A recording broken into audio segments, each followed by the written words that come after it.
ദൈവതിരുനാമത്തിന് മഹത്വമുണ്ടാകട്ടെ. വീണ്ടും ഒരു പുതിയ പ്രഭാതം കൂടെ സർവശക്തനായിരിക്കുന്ന ദൈവം നൽകിയതോർത്ത് നമുക്ക് ദൈവത്തിന് സ്തോത്രം ചെയ്യാം. ഇന്നത്തെ പ്രഭാതത്തിലെ ചിന്തയ്ക്കായി ഉൽപ്പത്തി പുസ്തകം 25 അധ്യായത്തിൽ നിന്ന് ചിന്തിക്കുവാൻ പരിശുദ്ധാത്മാവ് നമ്മളെ ഇടയാക്കിയതോർത്ത് നമുക്ക് ദൈവത്തിന് സ്തോത്രം ചെയ്യാം.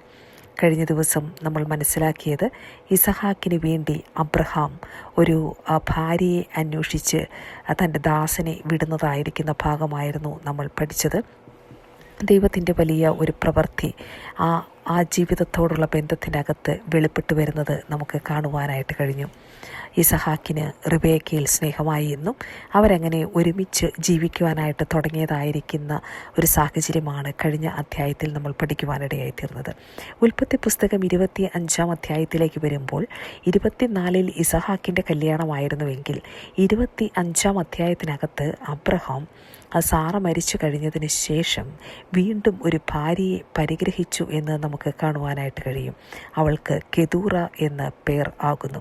അപ്പോൾ അബ്രഹാമിന് എത്ര മക്കൾ ആകെ ഉണ്ടായിരുന്നു എന്ന് ചോദിച്ചു കഴിഞ്ഞാൽ സാറായിൽ നിന്ന് ജനിച്ചതായിരിക്കുന്ന ഇസഹാക്ക്, ഹാഗാറിൽ നിന്ന് ജനിച്ചതായിരിക്കുന്ന ഇസ്മായേൽ, അതുകൂടാതെ 6 മക്കൾ കെതൂറയിൽ നിന്ന് തൻ്റെ വാർദ്ധക്യത്തിൽ ഉണ്ടായി എന്ന് നമുക്ക് കാണുവാനായിട്ട് കഴിയും.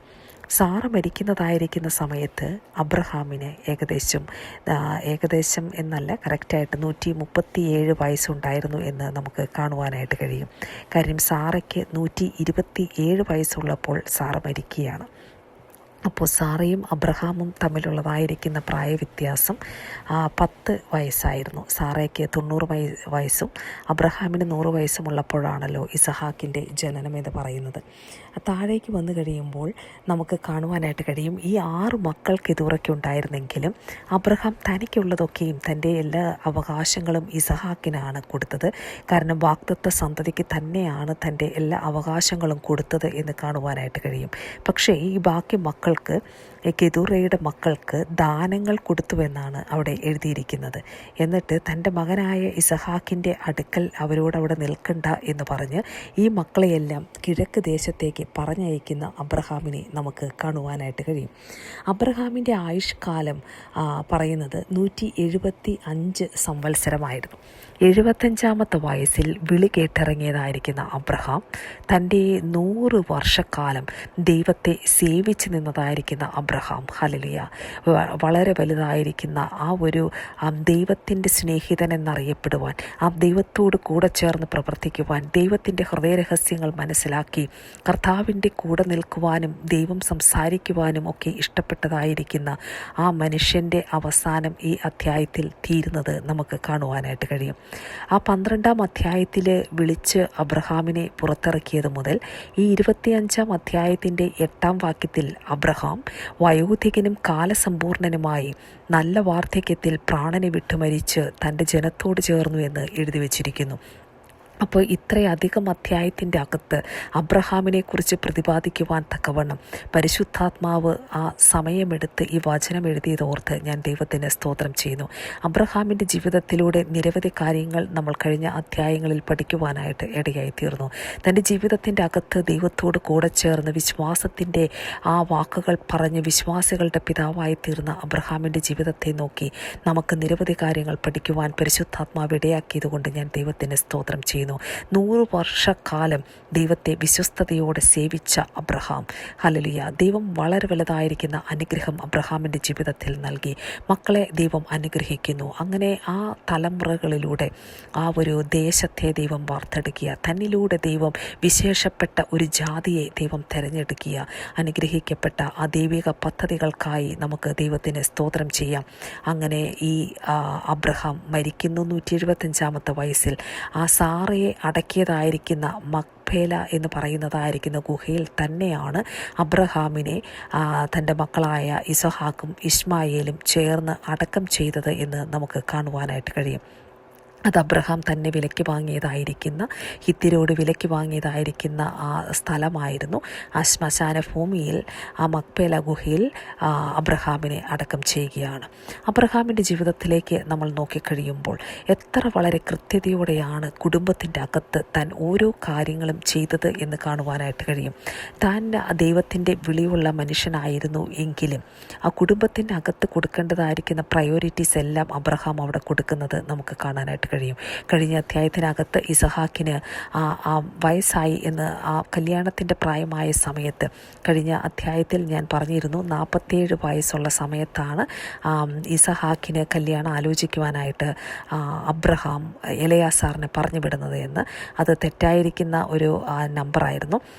ഇസഹാക്കിന് 40 വയസ്സുള്ളപ്പോൾ, ഇന്ന് നമുക്ക് ഈ അധ്യായത്തിനകത്ത് അത് കൃത്യമായിട്ട് കാണുവാനായിട്ട് കഴിയും. ഇസഹാക്കിന് 40 വയസ്സുള്ള സമയത്താണ് റിബേക്കയുമായിട്ടുള്ള കല്യാണമെന്ന് ഈ അധ്യായത്തിൽ നമുക്ക് താഴേക്ക് വരുമ്പോൾ നമുക്ക് കാണുവാനായിട്ട് കഴിയും.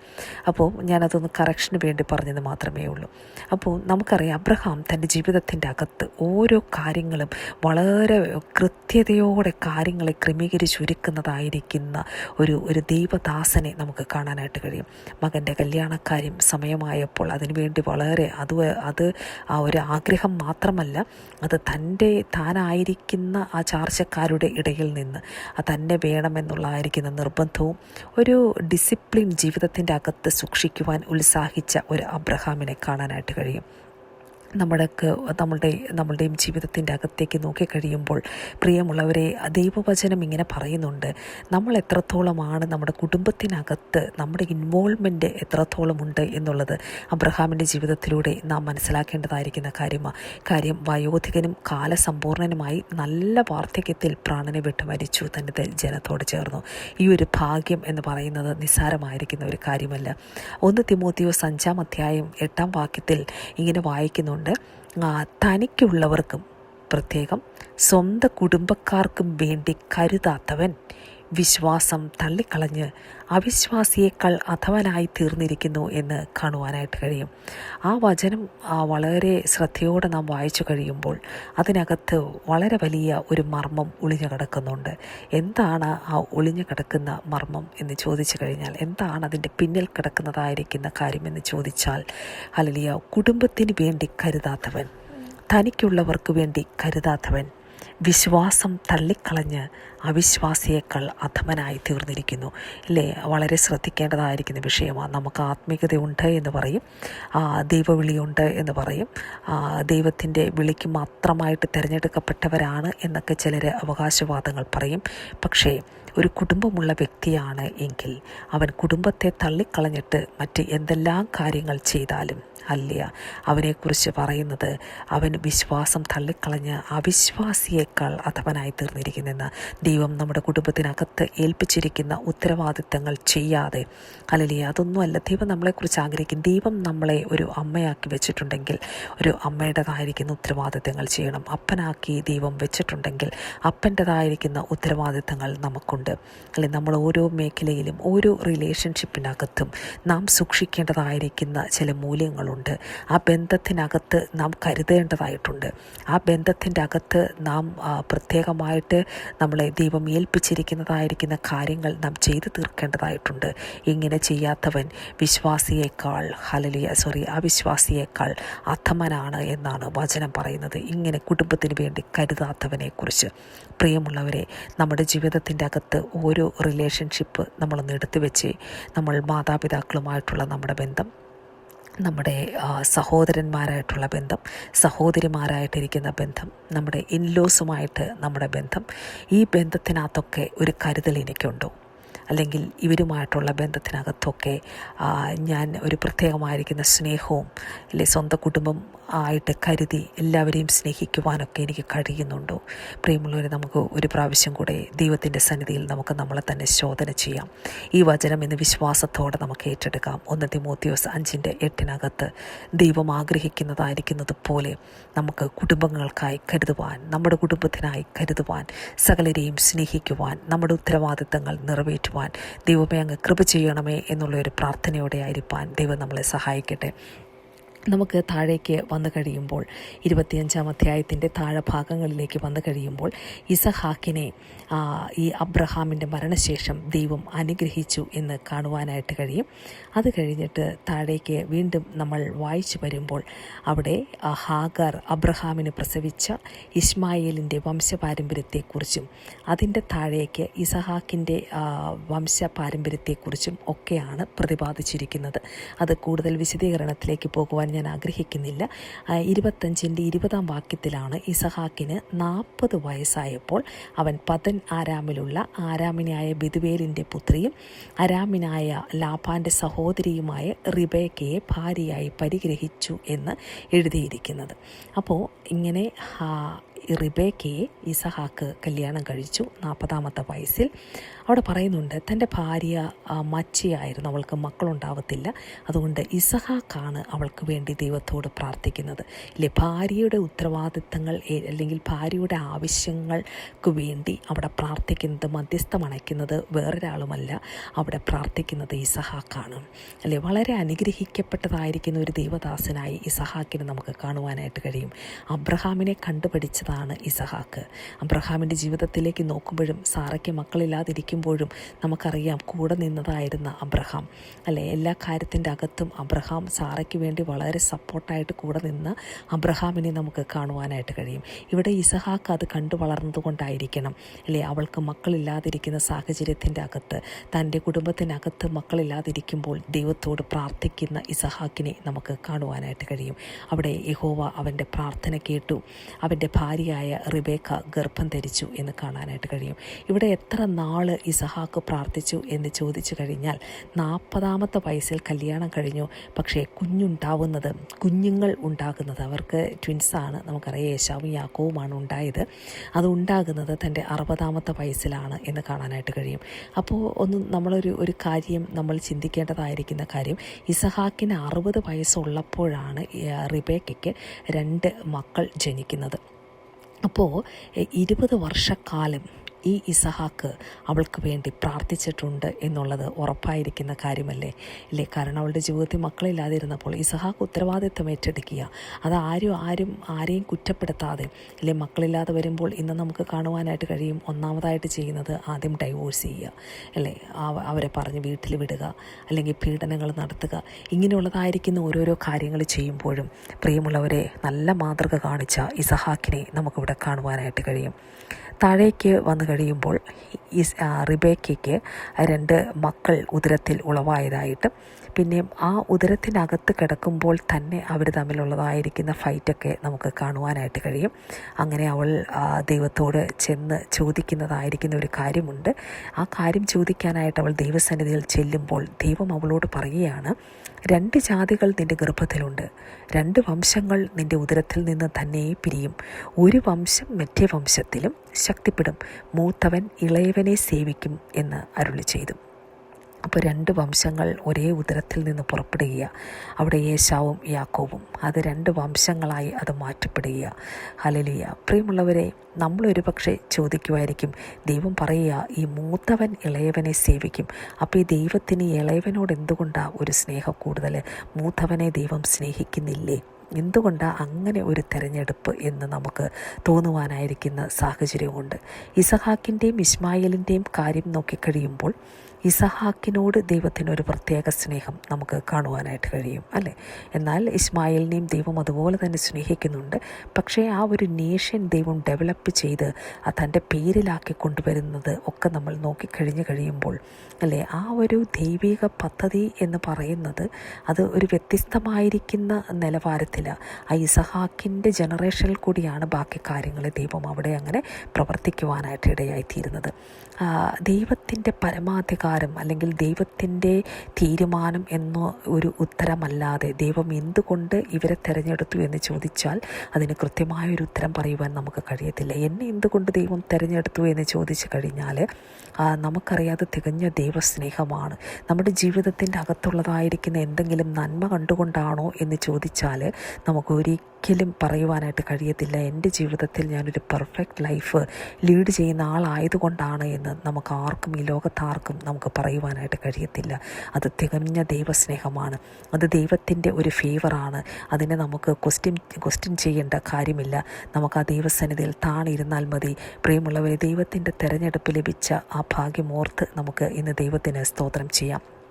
എന്തായാലും ദൈവം യാക്കോബിനെ തിരഞ്ഞെടുത്തു, ഒരുവനെ തിരഞ്ഞെടുത്തു എന്ന്, ഒരാളെ തള്ളി എന്നൊക്കെ നമുക്ക് പുതിയ നിയമത്തിനകത്തൊക്കെ അത് വായിക്കുവാനായിട്ട് കഴിയും. എന്തായാലും ഈ കുഞ്ഞുങ്ങൾ ജനിച്ചു, ഇവർ വളർന്നു. അതിൽ ഒരാൾ ഏശാവ് വേട്ടയിൽ സമർത്ഥനും വനസഞ്ചാരിയുമായിരുന്നു. എന്നാൽ ഈ യാക്കോബ് സാധുശീലനും കൂടാരവാസിയുമായിരുന്നു. ഈ ഏശാവിൻ്റെ വേട്ട ഇറച്ചിയിൽ ടേസ്റ്റ് പിടിച്ചതായിരിക്കുന്ന ഇസഹാക്ക് യാക്കോബിനേക്കാൾ കൂടുതൽ ഏശാവിനെ സ്നേഹിക്കുവാനായിട്ടിടയായിത്തീർന്നു. റിബേക്കയോ ഈ കൂടാരവാസിയായി ശാന്തസ്വഭാവനായി നടന്നിരുന്നതായിരിക്കുന്ന മകനെയാണ് റിബേക്ക കൂടുതൽ സ്നേഹിക്കുന്നത്, അല്ലേ? ഇതെല്ലാം നോക്കിക്കഴിയുമ്പോൾ പ്രിയമുള്ളവരെ, നമുക്ക് കാണാൻ പറ്റുന്ന ഒരു കാര്യമുണ്ട്. ഈ റിബേക്ക ഈ മകനെ കൂടുതൽ സ്നേഹിച്ചു എന്നുള്ളത് കൊണ്ട് തന്നെ അവളുടെ ജീവിതത്തിനകത്ത് ഒത്തിരി ഫെയിലിയറുകൾ നമുക്ക് കാണാനായിട്ട് കഴിയും, അല്ലേ? ആ റിബേക്ക ആ ചെറിയ പ്രായത്തിൽ തന്നെ ഈ ഏശാവും യാക്കോബും തമ്മിൽ പ്രശ്നമുണ്ടാവുന്നത് നമ്മൾ മുന്നോട്ട് വരുമ്പോൾ നമ്മൾ കാണുന്നുണ്ട്. കാര്യം, ഒരിക്കൽ ഈ നായാട്ട് കഴിഞ്ഞ് വരുന്നതായിരിക്കുന്ന ഏശാവിന് കഠിനമായ ദാഹം വിശപ്പും ഒക്കെ വന്നപ്പോൾ യാക്കോബ് പായസം ഉണ്ടാക്കിക്കൊണ്ടിരുന്നു. അത് കണ്ടപ്പോൾ തനിക്ക് ആഗ്രഹം തോന്നി. യാക്കോബിനോട് ചോദിച്ചു. യാക്കോബ് തിരിച്ച് ചോദിച്ചതായിരിക്കുന്ന ഒരു കാര്യം, നിൻ്റെ ജ്യേഷ്ഠാവകാശം ഇന്ന് എനിക്ക് വിൽക്കുകയാണ് എങ്കിൽ ഞാൻ ഈ പായസം തരാം എന്ന് പറഞ്ഞ് ഒരു കപ്പ് പായസത്തിന് വേണ്ടിയിട്ട് തൻ്റെ ജ്യേഷ്ഠാവകാശം യാക്കോബിന് വിറ്റ് കളഞ്ഞതായിരിക്കുന്ന ഏശാവിനെ നമുക്കവിടെ കാണുവാനായിട്ട് കഴിയും, അല്ലേ? ഈ ജ്യേഷ്ഠാവകാശം എനിക്ക് എന്തിനാണ്, ഞാൻ മരിക്കേണ്ടി വരുമെന്ന് പറഞ്ഞ് അങ്ങനെയാണ് ആ ജ്യേഷ്ഠാവകാശം വിറ്റ് കളഞ്ഞത്. തൻ്റെ ജ്യേഷ്ഠാവകാശം യാക്കോബിന് വിറ്റു എന്നാണ് വചനത്തിൽ എഴുതിയിരിക്കുന്നത്. എന്തായാലും മുന്നോട്ടുള്ള അധ്യായങ്ങളിലേക്ക് പഠിക്കുമ്പോൾ നമ്മളതിനെക്കുറിച്ച് നമുക്ക് കാണുവാനായിട്ട് കഴിയും. പക്ഷേ ഇവിടെ അവകാശം വിറ്റ് കളഞ്ഞു, തൻ്റെ ജീവിതത്തിൽ ഒരു വലിയ ഫെയിലിയറിലേക്ക് ഏശാവ് പോകുന്നത് നമുക്ക് കാണുവാനായിട്ട് കഴിയും. എങ്ങനെയായിരുന്നാലും ഇവിടെ റിബേക്ക ഒരു മകനെ സ്നേഹിച്ചു കൂടുതൽ, ഇസഹാക്ക് ഒരു മകനെ കൂടുതൽ സ്നേഹിച്ചു. ഇതൊന്നും നമുക്കറിയാം ദൈവം ആഗ്രഹിക്കുന്നതായിരിക്കുന്ന കാര്യങ്ങളല്ല അതൊരിക്കലും. കാര്യം, റിബേക്കയുടെ ജീവിതത്തിൽ അതിൻ്റേതായിരിക്കുന്ന ഭവിഷ്യത്തുകളൊക്കെ താൻ അനുഭവിച്ചു. ആ ഒരു സമയത്ത് അവർ അങ്ങോട്ടും ഇങ്ങോട്ടും പ്രശ്നം ഉണ്ടാവുകയൊക്കെ ചെയ്തതായിരിക്കുന്ന സമയത്ത് അവിടെ നിന്ന് അവനെ ഓടിച്ച് തൻ്റെ ആങ്ങളയുടെ, തൻ്റെ സഹോദരൻ്റെ അടുക്കിലേക്കൊക്കെ പറഞ്ഞയക്കുന്നു. പിന്നെ ഇവർ തമ്മിലുള്ളതായിരിക്കുന്ന ഒരു കൂടിക്കാഴ്ച, ഈ അമ്മയും മകനും തമ്മിലുള്ള കൂടിക്കാഴ്ച തന്നെ സംഭവിച്ചിട്ട് ഉണ്ടോ എന്നുള്ളത് നമുക്ക് ഡൗട്ടാണ്. ഇല്ല എന്നാണ് എൻ്റെ വിശ്വാസം. കാരണം ആ ലാബാൻ്റെ അടുത്തേക്ക് ഓടിപ്പോയി കഴിഞ്ഞ് റിബേക്ക മരിക്കുന്നതൊക്കെ ആയിരിക്കുന്ന ഒരു സമയത്തോടാണ് പിന്നെ ഇവിടെ ഇസഹാക്ക് മടങ്ങി വരുന്നത് എന്ന് നമുക്ക് മുന്നോട്ടുള്ള അധ്യായങ്ങളിലൊക്കെ കാണുവാനായിട്ട് കഴിയും. എന്ത് തന്നെയായിരുന്നാലും ഈ വിഷയത്തെക്കുറിച്ച് നമുക്ക് കൂടുതൽ പഠിക്കുവാനായിട്ട് സമയമുണ്ടല്ലോ. അപ്പോൾ നമുക്ക് കൂടുതൽ കാര്യങ്ങൾ ഇതിനകത്ത് ചിന്തിക്കുവാൻ ദൈവത്തിൻ്റെ കൃപ നമ്മുടെ മേൽ പരിശുദ്ധാത്മാവ് പകരട്ടെ. നമ്മളുടെ ജീവിതത്തിനകത്താണെങ്കിലും നമ്മുടെ കുടുംബത്തിനകത്ത് ഇങ്ങനെ ഒരു പാർഷ്യാലിറ്റീസ് ഒന്നും കൂടാതെ എല്ലാ മക്കളെയും, ദൈവം തന്നിരിക്കുന്ന മക്കളെ ഒരുപോലെ സ്നേഹിക്കുവാനൊക്കെ തമ്പുരാൻ്റെ വലിയ കൃപ നമ്മളോട് കൂടി ഇരിക്കട്ടെ. ദൈവത്തിൻ്റെ ആത്മാവിൻ്റെ സാന്നിധ്യം നമ്മളോട് കൂടി ഇരിക്കട്ടെ. ഈ കേട്ട വചനങ്ങളാൽ പരിശുദ്ധാത്മാവെ ഞങ്ങളെ നിറയ്ക്കണമേ എന്നുള്ളതായിരിക്കുന്ന പ്രാർത്ഥനയാൽ നമുക്ക് മുന്നോട്ട് പോകുവാൻ ദൈവകൃപ ദൈവം നമ്മുടെ മേൽ പകരട്ടെ. കേട്ട വചനങ്ങൾ ദൈവത്തിൻ്റെ തിരുനാമ മഹത്വത്തിന് കാരണമായി തീരട്ടെ എന്ന് പ്രാർത്ഥിച്ചുകൊണ്ട്, നമ്മുടെ ജീവിതം കർത്താവിന് മഹത്വമായി തീരട്ടെ എന്ന് പ്രാർത്ഥിച്ചുകൊണ്ട്, നമ്മുടെ കുടുംബ ജീവിതത്തിൻ്റെ അകത്ത് ദൈവത്തിൻ്റെ ശ്രേഷ്ഠത വെളിപ്പെടട്ടെ എന്ന് പ്രാർത്ഥിച്ചുകൊണ്ട് ദൈവത്തിൻ്റെ തിരുനാമ മഹത്വത്തിനായി വചനങ്ങളെ സമർപ്പിക്കുന്നു. ആമേൻ.